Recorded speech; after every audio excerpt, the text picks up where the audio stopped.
it was nerve-wracking because, with performance, I can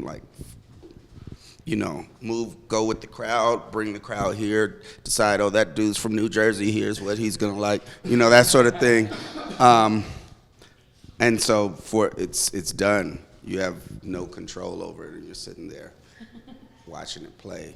So, I got physically tense. Yeah, however the storyteller feels compelled to grasp those ideas is what's right, because it's unique to their voice and their perspective. So in this case, I feel like Boots is somebody, look at Boots Riley right now, somebody who is colorful and imaginative, and who himself has been an organizer and understands that, and has an activist bent in the music that he's done in the past, and wants to talk about big ideas, and he is a big idea. So I feel like that makes sense for this film. And there are other filmmakers that want to make a sensitive kitchen sink drama that talks about race in America, and there are other filmmakers like Justin Simien that want to make a satire, and I think there should be space for all those voices because they're all vital, and some are going to really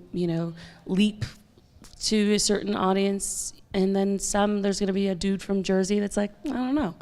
And but I think it's really important, and I feel what I love about the film. Last night was my first time seeing it. Is it's so I found it so incredibly entertaining and surprising and unpredictable, and also not entirely digestible. And I think that's fantastic in the sense that it's not like a thing that's immediately you're like, I know exactly what this dish is, and I finished it and almost forgotten it. It's something that stays with you and gets in your teeth, and I don't know. I like that.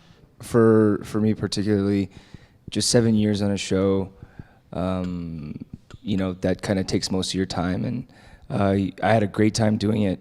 But coming out, you realize that playing 7 years of the same character does take a very subtle, toll is there, but also more like you don't even know that you've turned into the character, or the character has turned into you, or the reality bends itself a little harder.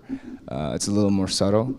But as I came out, I just craved widening myself, trying to find something different, and trying not to keep on hit the same note over and over. And I've just been fortunate to get scripts and calls from directors that play awesome music, and so this one was easy. I just really responded to Boots first and foremost. I was a fan of The Coup, and I knew him, and then we had a Skype, and I was like, this guy seems crazy and awesome and beautiful, and he's got an amazing vision, I'm in. But most importantly, it was about getting to play a crazy character, but also having to find a way to make him understandable to me, to where his logic makes sense in a way, because he can't just be this crazy sort of like arch villain.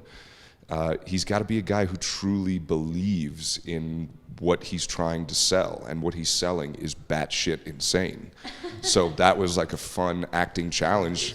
Yeah, or is it? Yeah, that was just a fun part of this challenge, was trying to find the sort of soft underbelly into this maniac, and sort of trying to make a character where the audience can watch it and go, yeah, I get that this guy's insane, but he really thinks he makes sense. It's wild because comedy opens up a porthole in your brain so that you can receive truth. And it's kind of wild because, if someone tells you any other way, it's like, what are you talking about? But when you see it in a joke, when you see it, when you're laughing, all of a sudden you accepted it.